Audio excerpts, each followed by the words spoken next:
A Lena, sempre professora, que sempre traz colocações bastante instigantes, né, sobre a cidade.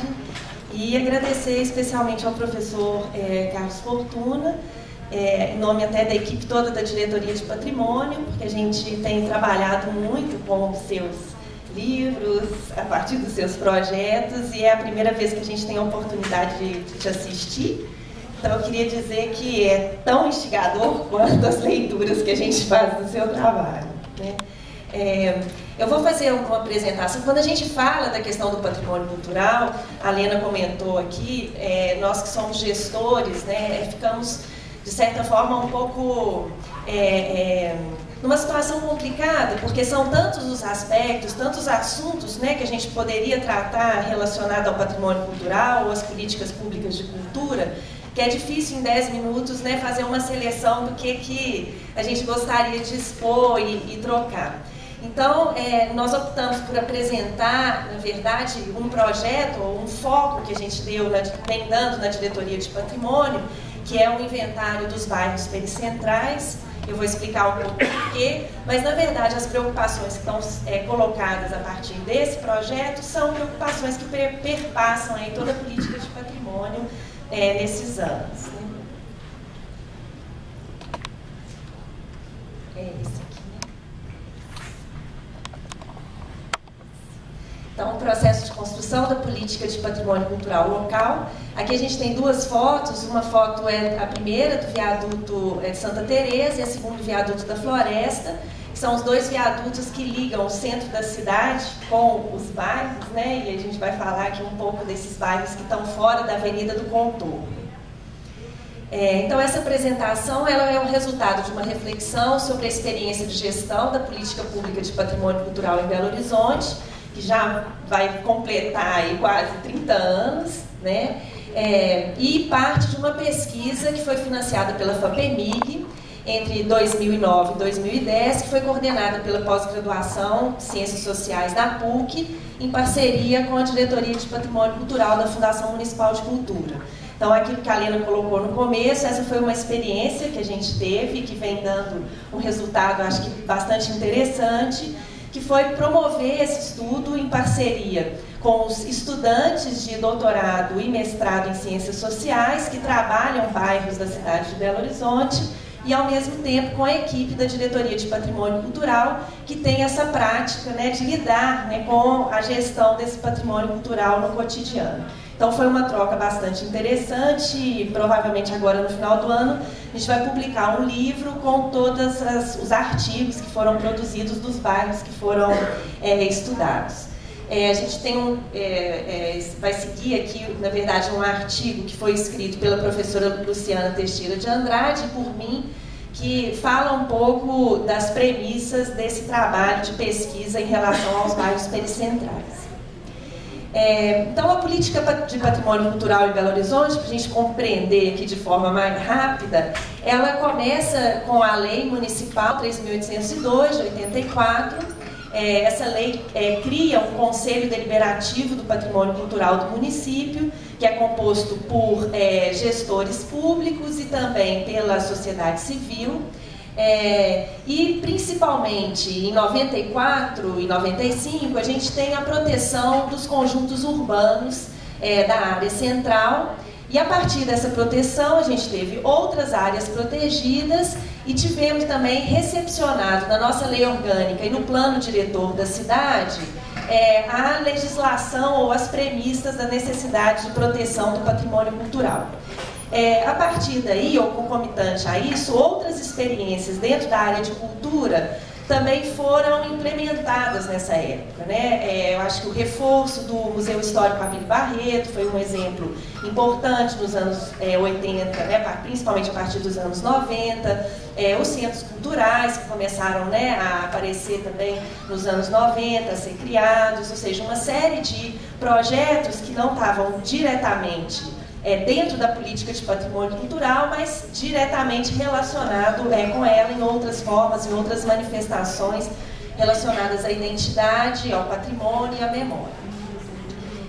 A gente tem uma percepção de que, ao longo desse tempo todo, Essa política de patrimônio, ela tem uma relativa aceitação por parte da sociedade, ainda que com conflitos pontuais que a gente enfrenta aí no nosso cotidiano.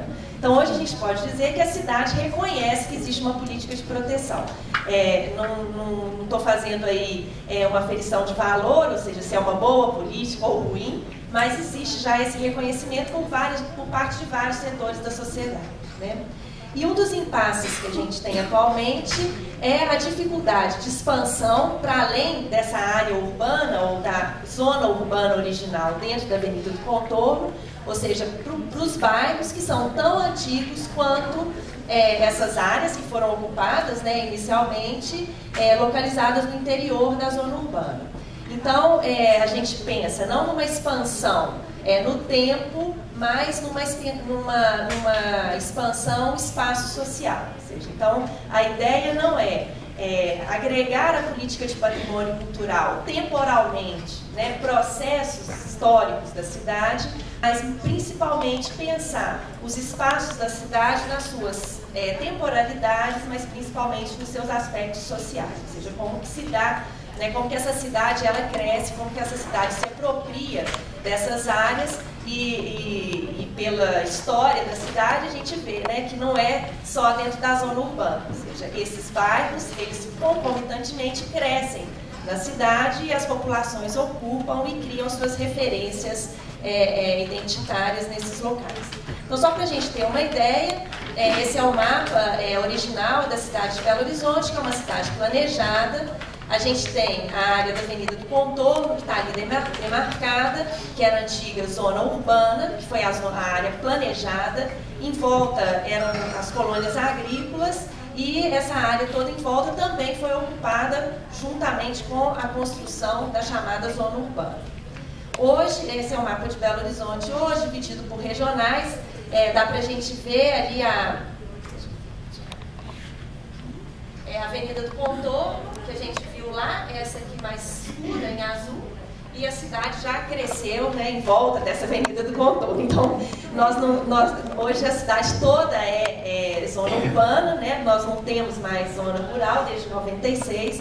Então, como lidar com esse patrimônio que vai considerar apenas nesse perímetro da Avenida do Contorno, né? Então, o que nós vamos fazer com tudo que está em volta, né? Bom, a gente tem alguns aspectos que são importantes serem colocados em relação à política de patrimônio. A gente, na verdade, tem uma gestão, né, democrático-popular, que já vem aí em 16 anos. Esse é um fator que a gente pode colocar, que, de certa forma, deu continuidade às ações de proteção de patrimônio cultural e até mesmo a uma lógica de uma política de patrimônio cultural. A gente tem as iniciativas de descentralização e democratização, através das conferências de cultura, das leis de incentivo municipal, dos centros culturais e outras ações. Então, ao longo desses anos, né, a gente tem um histórico de atuação da área da cultura bastante significativo na cidade. E aí vem a pergunta, né, até que ponto a política de patrimônio ela avançou nos critérios de reconhecimento? Ela acompanhou a pluralidade do patrimônio cultural ou ela ficou refém da segregação que marcou a origem da cidade, demarcada pelo espaço da Avenida do Contorno? Bom, hoje nós temos 16 conjuntos urbanos protegidos, 6 áreas de diretrizes especiais de interesse cultural, 2 conjuntos arquitetônicos, 2 áreas de preservação paisagística, um total de 26 áreas de proteção. Dessas dos 16 conjuntos urbanos, 12 estão totalmente inseridos dentro da Avenida do Contorno. Né? Então, a maioria das áreas, né, preservadas estão dentro da Avenida do Contorno. E 81% dos imóveis protegidos também estão dentro da Avenida do Contorno. Aqui a gente vê o mapa, né, a gente tem ali a Avenida do Contorno, as áreas de proteção, essa área que a gente vê a extensão dela aqui, grande área de proteção paisagística da Serra do Curral, né? Aqui a gente tem as ADS, que estão em outra cor, os perímetros de proteção aqui dentro da Avenida do Contorno, aqui a região do Pampulha e aqui Venda Nova, né? Então nós temos aí uma grande área de proteção paisagística, mas ainda pouco explorado os bairros que a gente está chamando de pericentrais, que estão no entorno da Avenida do Contorno. Aqui é esse mapa um pouco mais ampliado, né, para a gente ver aí o perímetro da contorno. Esses bairros estão aqui logo nesse entorno, né, e aqui a área onde a gente concentra a proteção do patrimônio cultural. Bom, então o que são os bairros pericentrais? Eles são bairros que se constituíram desde os primeiros anos da cidade. Eles são tão antigos quanto a área central, atualmente protegida. Foram ocupados por grupos com menor poder aquisitivo, grupos médios e operários. Não sofreram ainda uma pressão descaracterizadora por parte do mercado imobiliário. Eles passaram por mudanças ao longo do tempo, mas não por mudanças necessariamente a partir da pressão imobiliária, de novos edifícios no local.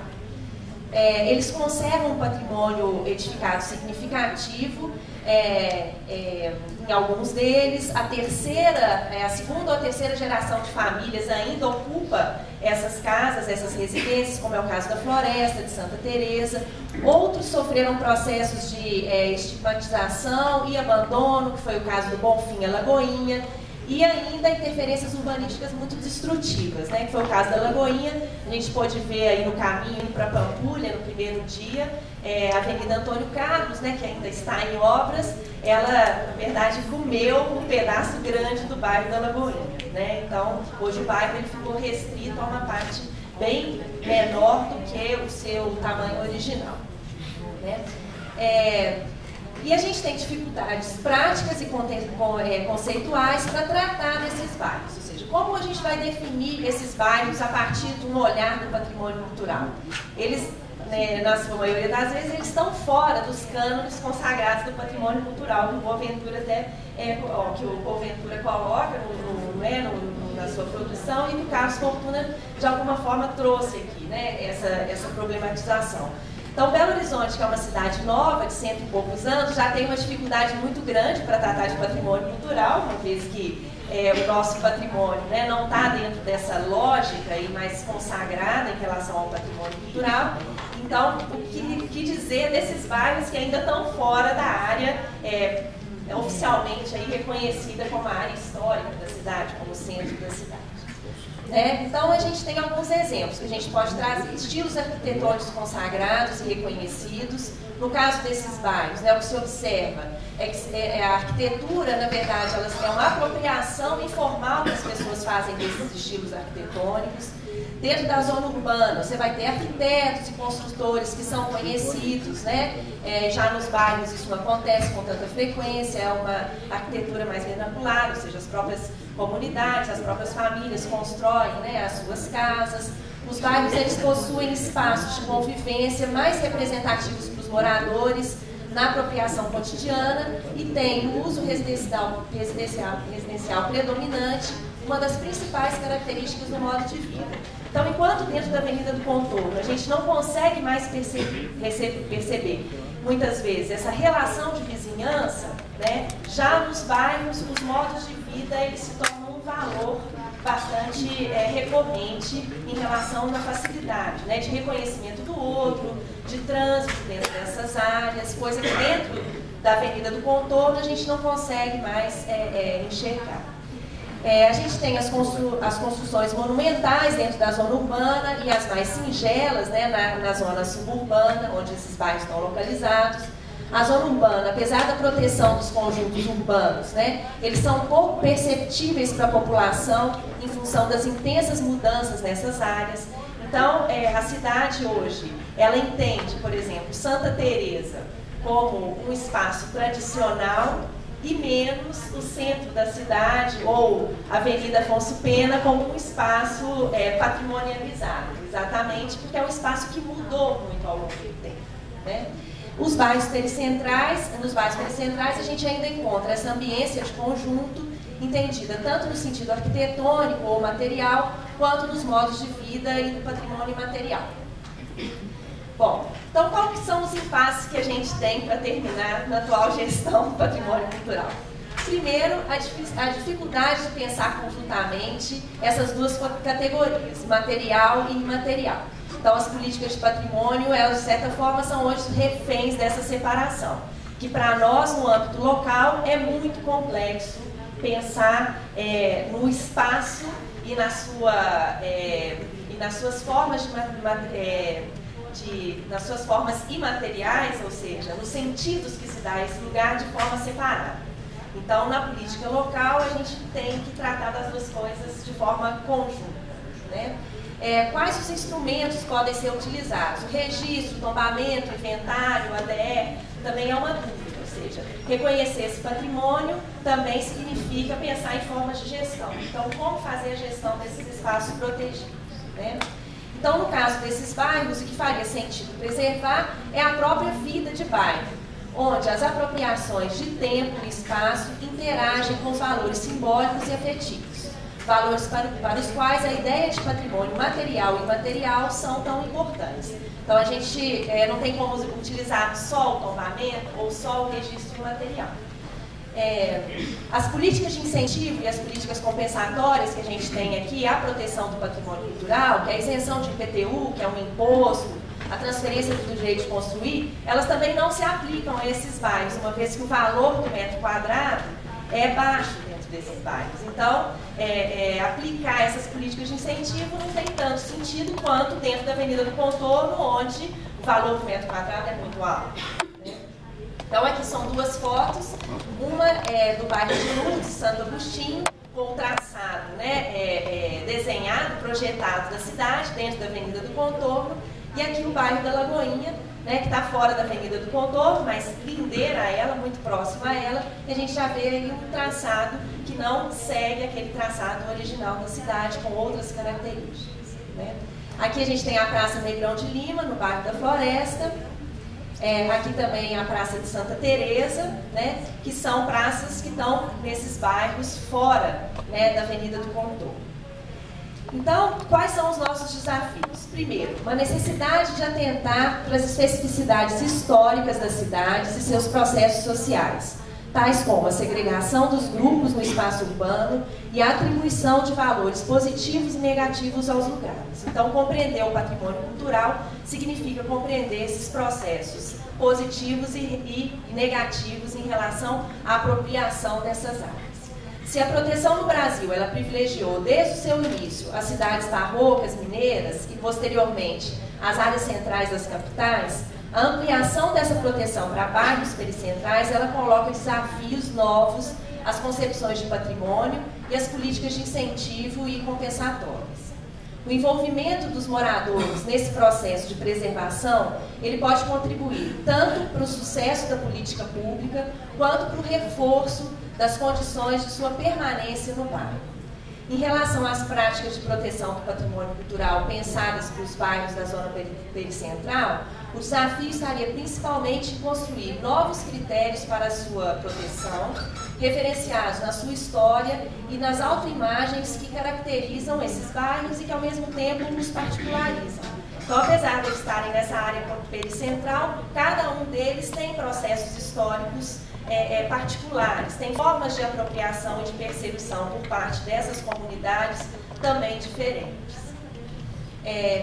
Depois, a necessidade de articulação entre o centro, a Avenida do Contorno, né, e os bairros pericentrais e seu reforço no imaginário coletivo.